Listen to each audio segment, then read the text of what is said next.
নমস্কাৰ এই মুহূৰ্তত দিব লৈছো আজিৰ ৰাতিপুৱাৰ বহুকেইটা গুৰুত্বপূৰ্ণ খবৰ আজি হৈছে 17 ফেব্ৰুৱাৰী আৰু এই ধৰণৰ খবৰসমূহ নিতৌ চাবৰ বাবে চেনেলটো সাবস্ক্ৰাইব কৰি ভিডিঅ'টোত এটাকৈ লাইক কৰি দিব তেন্তে আহক দৰ্শকসকল আজি ৰাতিপুৱাৰ খবৰকেইটা আৰম্ভ কৰোঁ আজি ৰাতিপুৱাৰ প্ৰথমটো খবৰ হৈছে দেওবাৰে সম্পন্ন হয় অসম চৰকাৰৰ কেবিনেট বৈঠক সংবাদমেল যোগে কেবিনেটে লোৱা সিদ্ধান্ত সদৰি কৰে মুখ্যমন্ত্ৰী হিমন্ত বিশ্ব শৰ্মাই কেবিনেটৰ আটাইতকৈ গুৰুত্বপূৰ্ণ বিষয়টো আছিল গৌৰৱ গগৈৰ পত্নীৰ বিতৰ্ক কেবিনেটৰ সিদ্ধান্ত অনুসৰি পাকিস্তানী নাগৰিক আলী শেখৰ সৈতে সম্পৰ্ক আছিল গৌৰৱ গগৈৰ পত্নীৰ ভাৰত আৰু ভাৰত বিৰোধী মন্তব্য কৰিছিল আলী শেখে পাকিস্তানী নাগৰিক আলী শেখৰ বিৰুদ্ধে গোচৰ ৰুজু কৰাৰ নিৰ্দেশ দিয়ে ডিজিপিক আলী শেখক সহায় কৰা ব্যক্তি সংস্থাৰ বিৰুদ্ধে তদন্ত কৰাৰ নিৰ্দেশ প্ৰদান কৰে মুখ্যমন্ত্ৰীগৰাকীয়ে অভিযোগ অনুসৰি অসমক অস্থিৰ কৰাৰ ষড়যন্ত্ৰ ৰচিছিল আলী শেখে ভাৰতৰ আভ্যন্তৰীণ বিষয়টো হস্তক্ষেপৰ চেষ্টা চলাইছিল আলী শেখে সেয়ে এই বিষয়টোৰ সন্দৰ্ভত তদন্তত সহায় কৰিবলৈ গৌৰৱ গগৈৰ পত্নী এলিজাবেথক আহ্বান জনায় মুখ্যমন্ত্ৰীগৰাকীয়ে লগতে আৰক্ষীৰ অনুসন্ধানত সাংসদ গৌৰৱ গগৈকো সহযোগিতা কৰাৰ আহ্বান জনায় ইয়াৰ উপৰি কেবিনেটত গৌৰৱ গগৈৰ পত্নীৰ বিৰুদ্ধে ভিছা নিয়ম ভংগ কৰাৰ অভিযোগ উত্থাপন হয় উল্লেখযোগ্য যে দুটাকৈ লোকসভা নিৰ্বাচনত ব্ৰিটিছ নাগৰিক হৈও প্ৰচাৰ চলাইছিল এলিজাবেথে সেয়ে গৌৰৱ গগৈৰ পত্নীৰ ভিছা বাতিলৰ ব্যৱস্থা লোৱাৰো হুংকাৰ দিয়ে মুখ্যমন্ত্ৰী শৰ্মাই প্ৰয়োজনত এনআইএও এই সন্দৰ্ভত তদন্ত কৰিব পাৰে বুলি মন্তব্য কৰে মুখ্যমন্ত্ৰী হিমন্ত বিশ্ব শৰ্মাই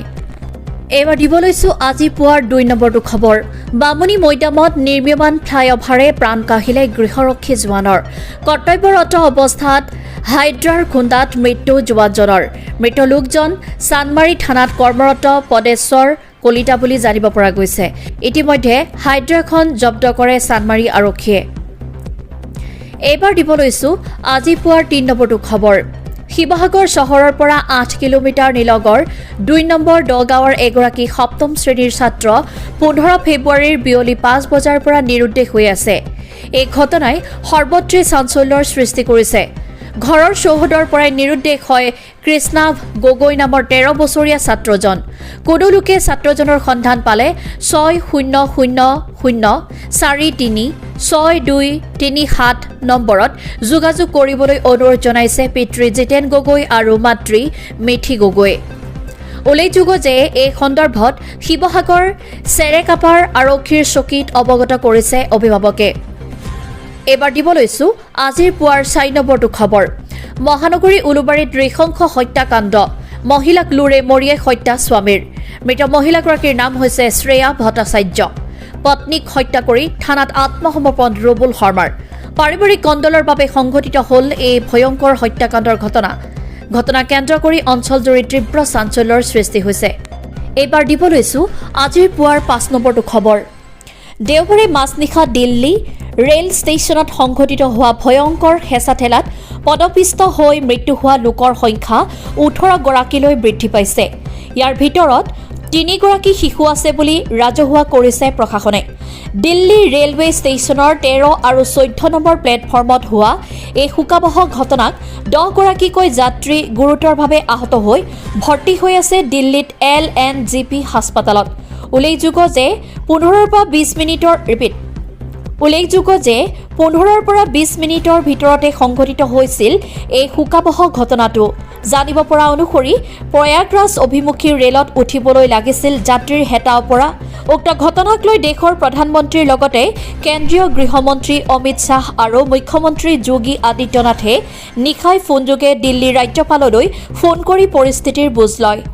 একাংশ যাত্ৰীয়ে সদৰি কৰা অনুসৰি দুখন ৰেল বিলম্ব হোৱাৰ পিছতে 13 আৰু 14 নম্বৰ প্লেটফৰ্মত অনিয়ন্ত্ৰিত হৈ পৰিছিল যাত্ৰীৰ ভিৰ আৰু তাৰ পিছতে এই শোকাবহ ঘটনাটো সংঘটিত হয় এইবাৰ দিব লৈছো আজিৰ পুৱাৰ 6 নম্বৰটো খবৰ কাছাৰ জিলাৰ ধলাইত উদ্ধাৰ হৈছে এটা নৱজাতকৰ মৃতদেহ পথৰ দাঁতিৰ ঘাঁহনিত পৰি থকা অৱস্থাত উদ্ধাৰ হৈছে নৱজাতকটিৰ মৃতদেহ মাজনিশা পথচাৰীয়ে শিশুটিৰ মৃতদেহ কুকুৰে খাই থকা অৱস্থাত উদ্ধাৰ কৰে পথচাৰীয়ে কুকুৰকেইটাক খেদি পঠোৱাৰ লগতে মৃতদেহটোৰ অৱশিষ্ট উদ্ধাৰ কৰে। ইতিমধ্যে আৰক্ষীয়ে মৃতদেহটো মৰণোত্তৰ পৰীক্ষাৰ বাবে প্ৰেৰণ কৰি বিষয়টোৰ তদন্ত কৰিছে আৰম্ভ।